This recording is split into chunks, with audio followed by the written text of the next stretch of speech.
YouTube, YouTube. Back at it. Yo, how about that ball? Welcome to the PvP news. This should come out 12/16. Oh my goodness, do we have a lot to talk about? Let's get into it. So, I'm going to play some footage from my event not long ago.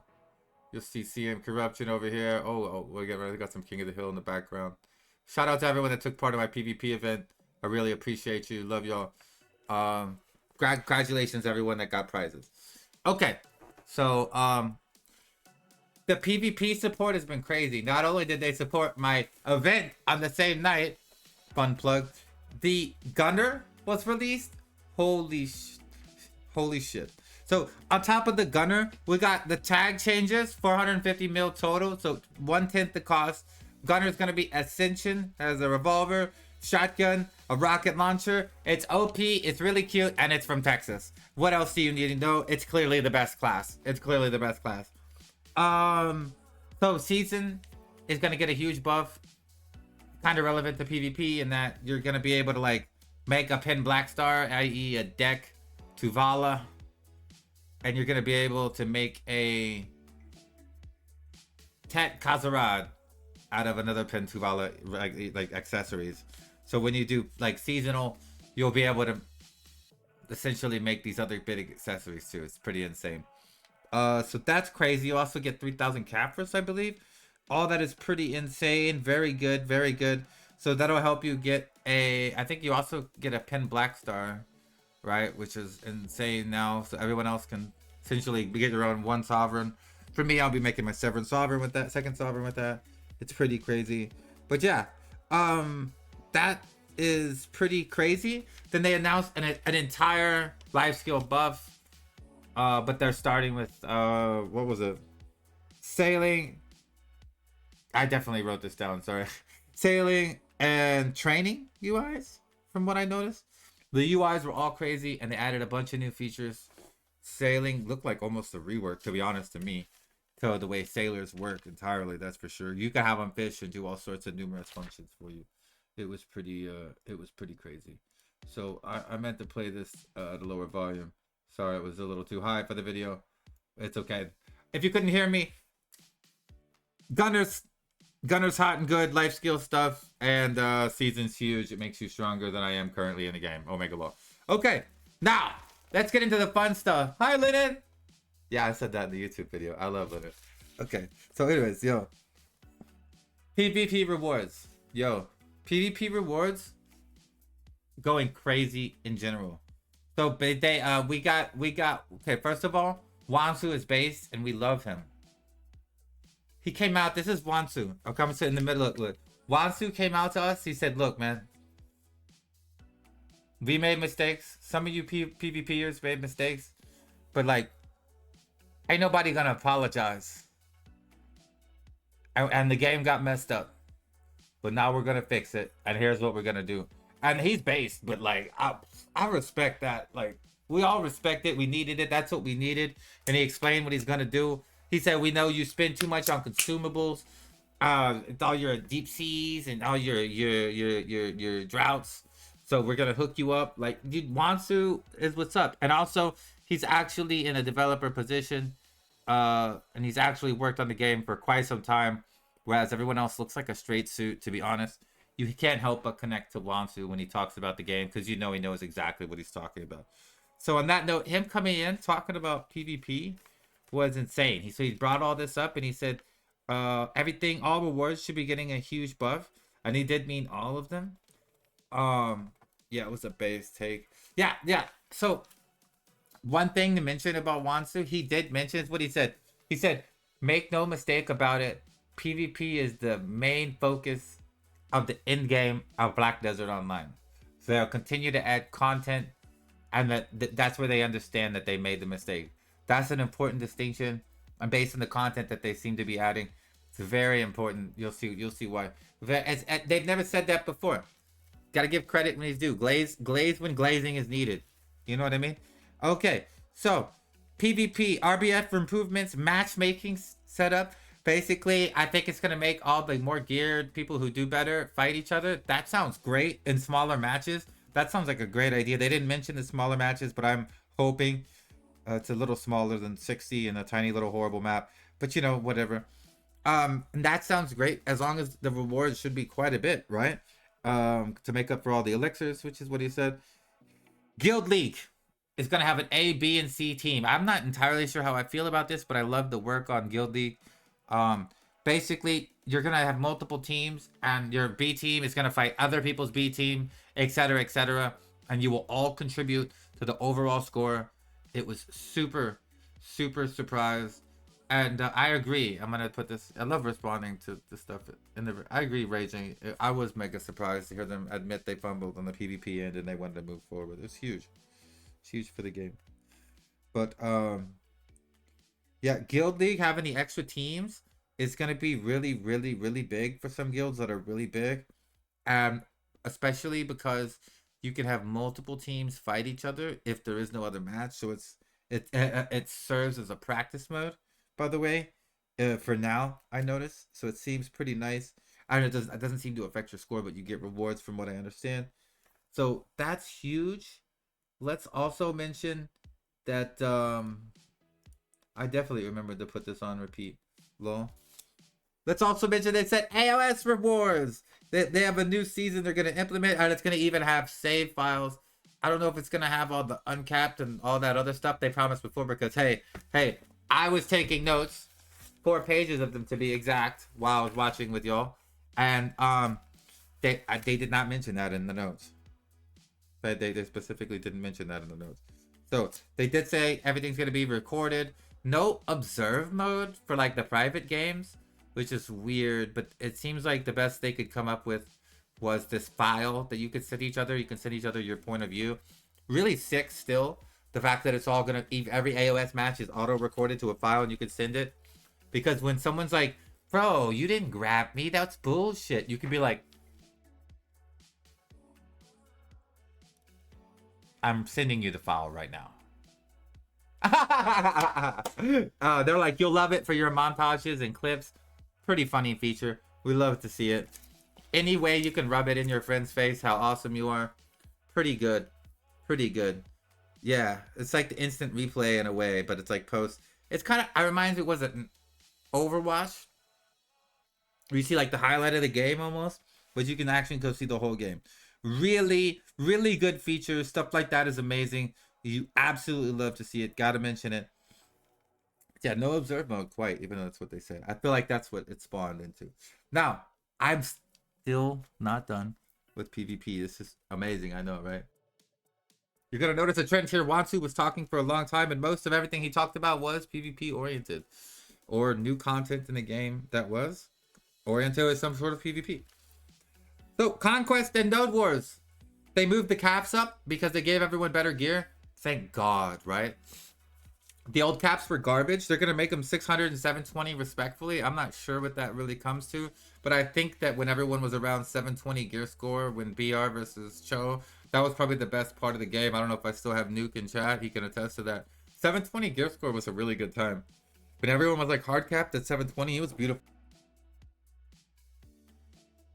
That was before demos, I believe, 720. So you could get a little higher, but it was whatever. So anyways, so conquest timers would no longer go up after gates. Uncapped PvP still existed back then. That's what I'm saying. So tier 2 being 720, I think it might end up being some of the most popular stuff in the game. That was one of the best times of the game. I like how they're looking at, I think their way they're looking at brackets is good.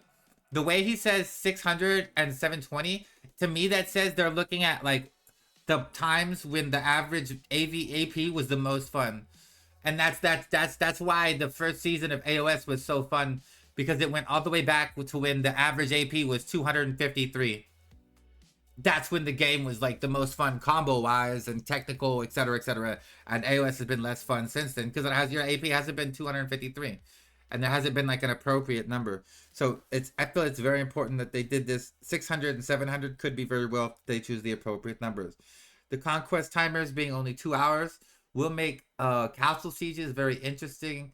You have to zerg the castle person out because you can no longer increase the time. So you could, if they get included in the fight, it's gonna be whatever. But hey, also No longer cheesing Stormtrooper. You have to be a gamer to get it. That's another thing. No, you can't.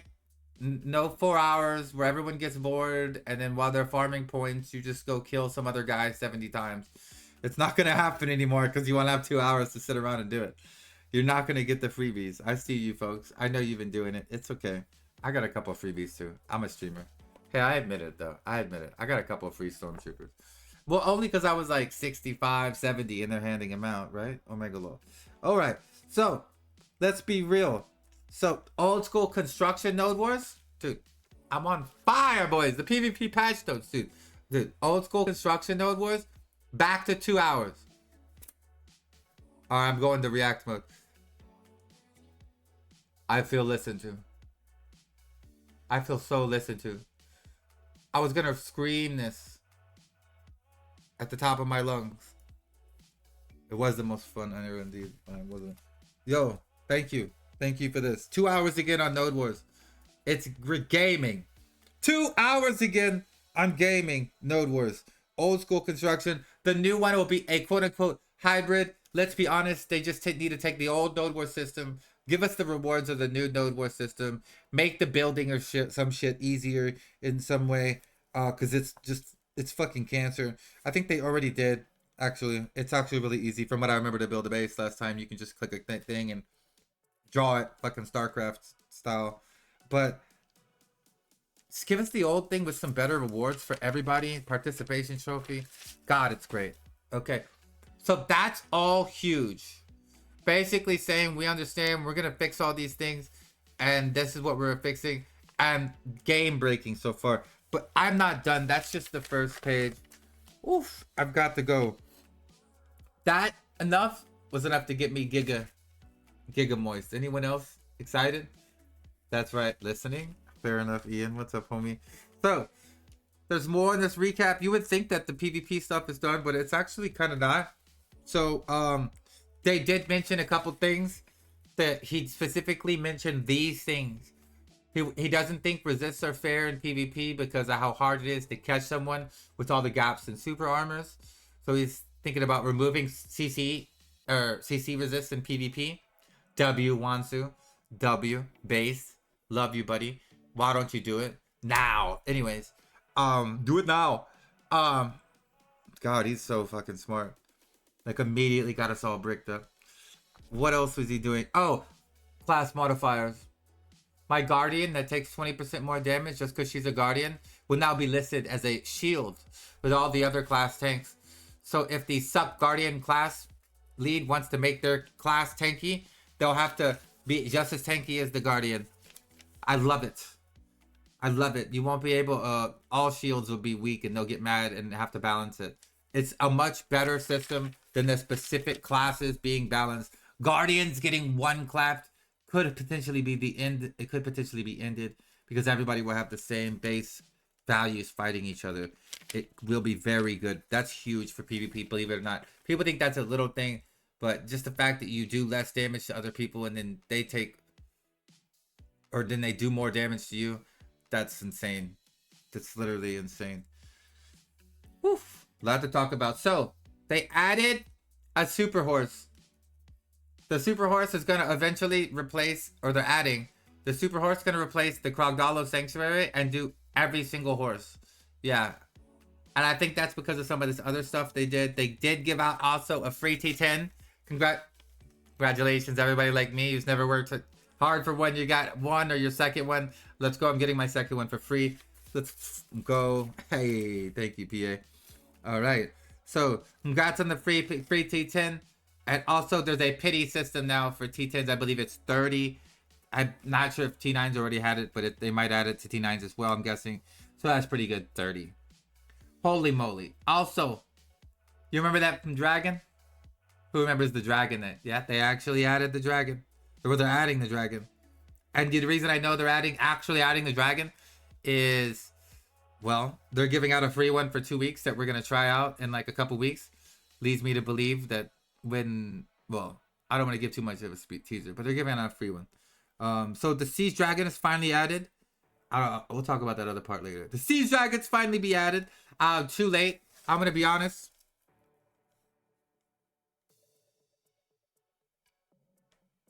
How dare they not put this in the game while Lord Roots was here? This dragon commemorates you, Roots. You too, Sasha. These dragons, they commemorate kings who've led battle. And you ride in. Not just siege will win you this. Not just winning one siege. There's going to be some way for like guild leaders and commander type people, actual people in charge to get these dragons. It should be interesting. It's a shame the Titans, who probably no longer play, won't get these. But there's going to be new Titans. They'll get their dragon. It should do some fire AE damage. It looks super sick. Game of Thrones type stuff. It's amazing. Defending a castle with a dragon will probably be insane. Let's be real. They're actually adding a brand new Dream Horse, which I didn't feel super great about at first because I was like, fuck, I have to get it. It's super cool. And then they said not only is it better than the other ones because it has like tons of abilities that are combat and cool, but you'll get it through combat means. You'll get this through combat means, and like you'll actually get it through life skilling means. The only way that they've confirmed so far that you get it is the new T10s they're adding. We'll talk about that in a little bit, but yeah. So yeah, proving your gear score will get you the mats for this new horse. Voltarion, I believe is what they're calling it. The Volt Horse is what I was calling it. You have to get your assumed gear threshold. You do said content, you get it. I think you might be able to get through PvP. I'm guessing maybe not. Keck W. That's exploitable now that I think about it. So after all that, take a breather. Say hi to my boy Autumn. Thanks for hanging out in the middle of our recap for the ball. The PvP patch notes. Man, it's been hefty. Oh my god. What do y'all think so far in chat? Put that in the comments. But a little bit of PvE. They're adding in the new dungeon. The dungeon's great. Supposedly, mostly because you can skip directly to the boss. So you can skip directly to the boss, but then they're adding the entryway area is actually going to be a grind zone. And then, yeah. In that grind zone,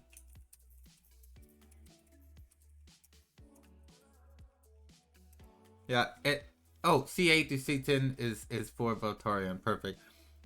Yeah, but in that grind zone, it's going to be a 340 plus AP grind zone. Maybe 350. I think it's 350 plus AP, actually. And it's supposed to be high-end people grinding something. And they're supposed to be, eventually, all the dungeons are going to be like that, where you can skip directly to the bosses or grind these actual grind zones that are hefty.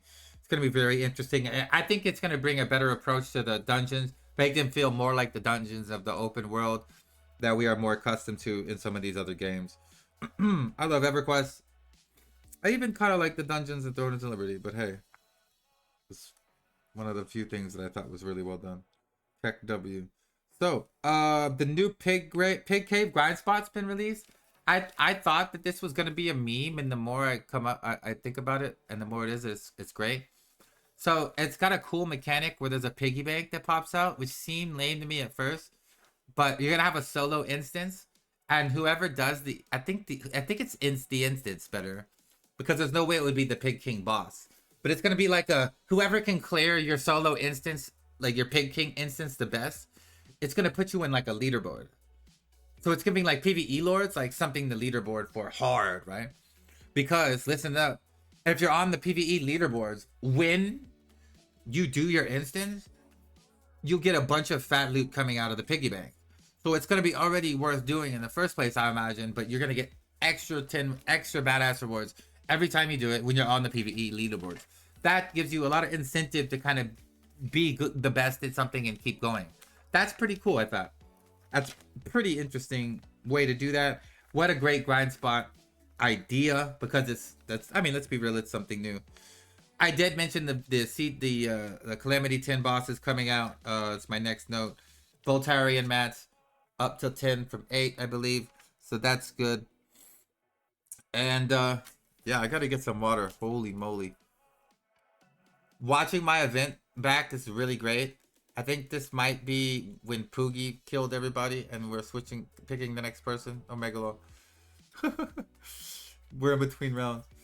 But yeah, let's go.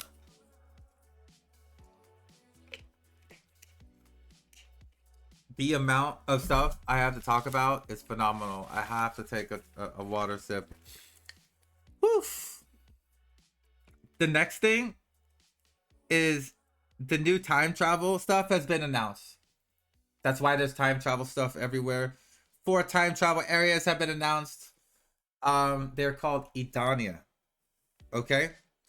I wrote the notes, okay? They are all linked to the BDO story. Those of you who don't know, there are at least 7 or 8 storylines that are just not finished. They're near the end of finishing them. And they said that most of the main stories should be over in these zones. So if you do like the little BDO lore there is, it's pretty interesting. And so the first one is I think they called it Hakinsa. I don't know how they said it. That's the Hash homeland. That's the beginning of Demon Land, right? The door to Elion or something. The door. I don't know if that was the correct translation or not. And then the other one's gonna be Orbita.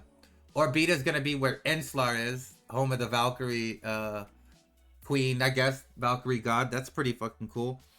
And so they each have lords, by the way. I'm gonna go over the areas and then explain a little about the mechanics that they did so far. So it's all very, very cool. Very, very cool. So Etherion is going to be another one of these areas. That's the third one of the areas. There's 5 areas in total. They announced 4 so far. In Etherion, Jordine's going to be the lord. Pretty crazy. And then the next one was Thefrios. I think I said that right. Thefrios. And Thefrios, Caphras, Thefrios is the kingdom of Caphras. Right? So the boss of the game and the main story will conclude with Caphras, they said. And then they mentioned that you would also find out what happens, I could imagine, with Elezra during all this stuff. And since there is a fifth one that may have Elezra, I don't know. We'll see. But yeah, they said Caphras is the last boss of the game, effectively. So that's very important, I guess, when you think about it. So they said they're going to be typical grind spots, but the reason this has to do with everything, these are like typical grind spots. By the way, this all comes out spring of next year. That's why it's really hype. Like giga hype. Like giga hype. So these are typical grind spots, but each area is going to have a ranking system. Now, they didn't mention anything about the other places or what the other places mean, the other ranks will mean. But they did mention that the first place, rank 1, will be called Idana. So if you are Idana in each one of these areas, check it out. 2 things will be possible. This is the PvP patch notes. Remember, if you're Idana of these areas, I think of it like Emperor from Elder Scrolls. You're the Idana of this area. You can kill anyone without any karma loss, right? That's one ability you get. And the other ability is you get to tax everybody who's in your area, which I can only assume when they're grinding or when they're doing anything in your grind area or your entire zone, they pay tribute in some way, shape, or form. That's cool. So the mechanic is you're supposed to get paid just to be there. Why is this crazy? Well, you get it through points, I think, through doing all the quests and being the first person, they said, to do everything. However, that's the first person. After that, Idana has to take, here goes the fun part, Idana has to take every challenge for a duel. Otherwise, if they AFK and ignore it, you'll get to PvE some demon and it won't be hard. What they said that it should be powerful, but PvE, right? So they'll have to accept every challenge, or there'll be another Idana. So think of Duel for Spot taken to the next level. Think of Duel for Kingdom. All right, you best believe there's gonna be some e-buffs, some sweaty. I want to watch an Duel for Idana, like Duel for Idana right now. Oh my god, that's insane. So that is pretty sick. I really want to see what they do with other ranks. What they do. This powerful demon that gets summoned that you have to PvE. I want it all more explained, but this is all late spring next year. The Blue Dragon Lord Divios. Yeah, Divios is just gonna reign supreme over whichever one he wants. But he's gonna fight, dude. He'll have to fight some high accuracy. I don't know. It could be. I don't know. Yeah, Divios will have one of them. He'll probably sit on Caphras' throne. I'm not gonna lie. Keck W. So, if they don't nerf strikers, for sure he will be. Alright. So, we're not done with the PvP stuff. Listen to this. After this region was explained, he said he wanted more of a solo Node War type experience. What? Yeah. A solo Node War type. That's what he was going for in this region. I'm thinking and imagining like an Eternal Battlegrounds that's kind of like solo-y. Should be very, very fun and very competitive. I'm speechless. I didn't think the new expansion would have anything like this. I hope there's like a reduced karma cost in general to kill people, so you can protect your spot in general too. That would make sense, and it just more of like a higher like threshold, and give you points for, you know, protecting your spot, etc., etc. So it'll turn into more of exactly a battle royale type thing. Exactly. That would be so fun if you got points just for murking people, right? But then you have to go grind out your karma if you kill too many. It'll be interesting. So that's gonna be crazy. Now on top of that, they announced hardcore servers. Hardcore servers, by the way, next month. Hardcore servers are next month. I thought it was gonna be totally garbage. It's gonna be closer. Thanks for the follow, Arzus. You made the YouTube video. Thanks for that. They're gonna be closer to Shadow Arena. I want you to, when they say hardcore servers, every time I say hardcore servers, I want you to think of hardcore Shadow Arena servers.